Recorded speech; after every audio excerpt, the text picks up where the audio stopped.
भारत के किले के इतिहास को जानते जानते आज हम पहुंच आए हैं एक ऐसे रहस्य के बारे में जिसे सुनकर आप काफ़ी चौंक जाएंगे। जी हाँ, सही सुन रहे हैं आप, चौंक जाने वाली खबर है ये, और ऐसी खबर है जो शायद कभी किसी ने देखी नहीं होगी। आज हम आपको ऐसी वीडियो दिखाने वाले हैं, ऐसी चीज़ दिखाने वाले हैं जो आपने पहले कभी ना देखी होगी। दोस्तों, आज हम ऐसी झील के बारे में बताने वाले हैं। यहाँ बताया जाता है कि एक अरसे से इंसानी हड्डियाँ यहाँ पर बिखरी हुई हैं। आखिर ये हड्डी है किसकी, वह हड्डी आई कहाँ से, इसके बारे में एक एक करके पूरी जानकारी देने वाले हैं। और हाँ, जो व्यूवर्स नए आए हैं चैनल पर, वो चैनल को सब्सक्राइब करके बेल आइकन को प्रेस कर लीजिए ताकि आने वाली वीडियोस की नोटिफिकेशन आप तक पहले पहुंचे। ऐसी अच्छी खासी वीडियो देखने के लिए चैनल में बने रहें और चैनल को शेयर करना ना भूलें। चलिए जानते हो आखिर वो कौन सी झील है जो काफ़ी रोमांचित कर रही है। दोस्तों, भारत के हिस्से से आने वाले हिमालय क्षेत्र में बर्फीली चोटियों के बीच स्थित रूपकुंड झील में एक अरसे से इंसानी हड्डियां बिखरी हुई हैं। बताया जाता है कि यह रूपकुंड झील समुद्र तल से तकरीबन 16,500 फीट यानी 5,029 मीटर की ऊंचाई पर मौजूद है। ये झील हिमालय की 3 चोटियों, जिन्हें त्रिशूल जैसे दिखने के कारण इसे त्रिशूल के नाम से जाना जाता है। त्रिशूल भारत की सबसे ऊंची पर्वतमालाओं में से एक गिना जाता है, जो उत्तराखंड के कुमाऊं क्षेत्र में स्थित है। बताया जाता है कि रूपकुंड झील को कंकालों की झील कहा जाता है।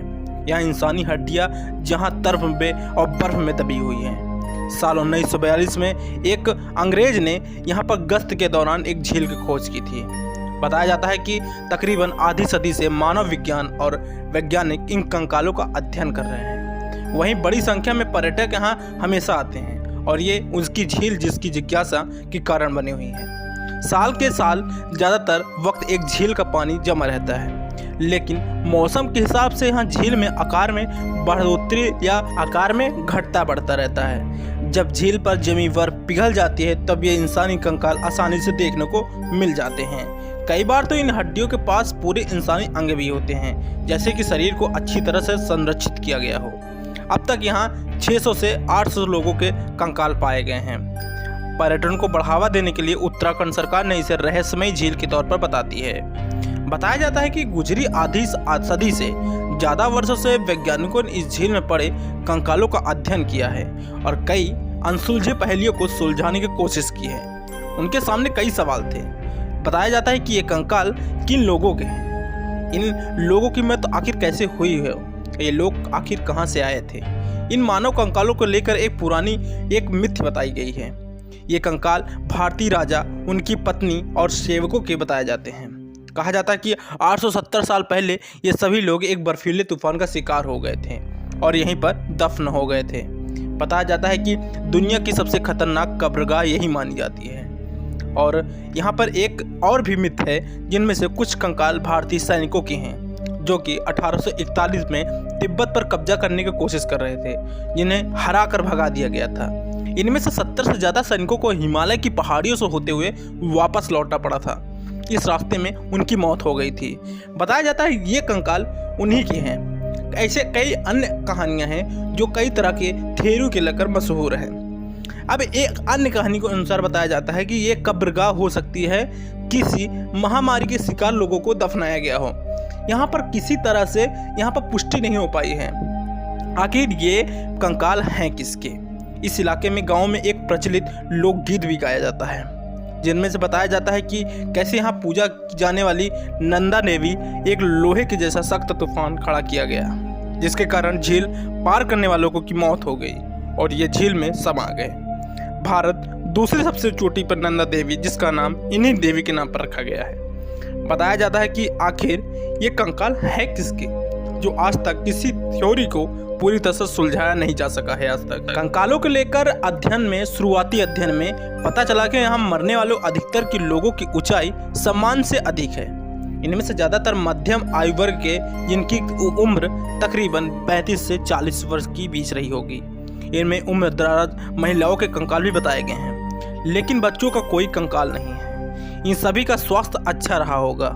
यह भी आमतौर पर यह माना जाता है कि ये कंकाल एक ही समूह लोगों के हैं जो 9वीं सदी के दौरान किसी अचानक आई आपदा के दौरान मारे गए हैं। काफ़ी लंबे अरसे तक चले इस हालिया अध्ययन में बताया गया कि ये सभी कयास शायद सच नहीं है।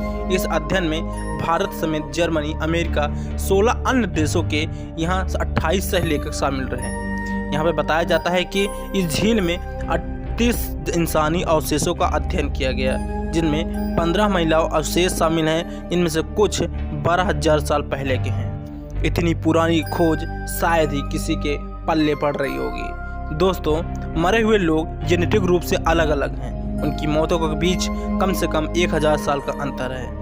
बताया जाता है कि ये थ्योरी खारी हो गई है, जिनमें कहा गया है कि किसी एक तूफान, आपदा या सभी मौतें अलग अलग चीज़ें से हुई हैं। और वे भी ये भी कहती हैं, यह भी साफ नहीं है कि रूपकुंड झील में आखिर झील हुआ कैसे था, आखिर यहाँ पर मौतें, यहाँ पर कंकाल आए कैसे। लेकिन यह बात जरूर है, कह सकते हैं ये सभी मौतें किसी एक घटना में नहीं हुई हैं, ये अलग अलग घटनाएं में शामिल हैं। इससे यह भी ज़्यादा दिलचस्प है कि जेनेटिक स्टडी से पता चला कि ये लोग अलग अलग मूल के थे। मसलन इसमें एक समूह लोगों के जेनेटिक मौजूदा वक्त में दक्षिण एशिया में रहने वाले लोगों के जैसी है। बताया जाता है कि दूसरे समूह के लोगों में जेनेटिक्स मौजूदा वक्त के यूरोप के लोगों से मिलते जुलते हैं। खासतौर पर ये यूनान के द्वीप क्रीट में रहने वाले लोगों के जैसे मिलते जुलते हैं। साथ ही दक्षिण एशिया से आने वाले लोग एक ही आबादी का हिस्सा नहीं लगते हैं। बताया जाता है कि उपमहाद्वीप के उत्तरी हिस्से के लोगों से इनके कुछ कंकाल मिलते जुलते हैं, जबकि दक्षिण और हिस्से में बने समूहों से मिलते जुलते हैं। तो मैं ऐसे में क्या अलग अलग समूहों से कुछ लोग 100 वर्ष के अंतराल पर छोटे से जत्थों में झील पर आए होंगे? क्या इनमें कुछ एक और घटना हुई होगी जिन पर उनकी मौत हुई होगी? तभी तो इनके कंकाल अलग अलग चीज़ से, अलग अलग आपदा से, अलग अलग चीज़ों से मौत हुई है, क्योंकि इनकी मौतों का अंतराल बताया जाता है कि 1000 साल का है। दोस्तों, जेनेटिक अध्ययनों में इनके किसी भी प्राचीन बैक्टीरियल जीवाणु का पता नहीं चला जिससे अब माना जा सके कि किसी बीमारी की वजह से मारे गए हों। इस तरह से ये बेहद रहस्यमयी है। बताया जाता है कि यहाँ कुछ तीर्थयात्री पर भी ऐसा कुछ हुआ था।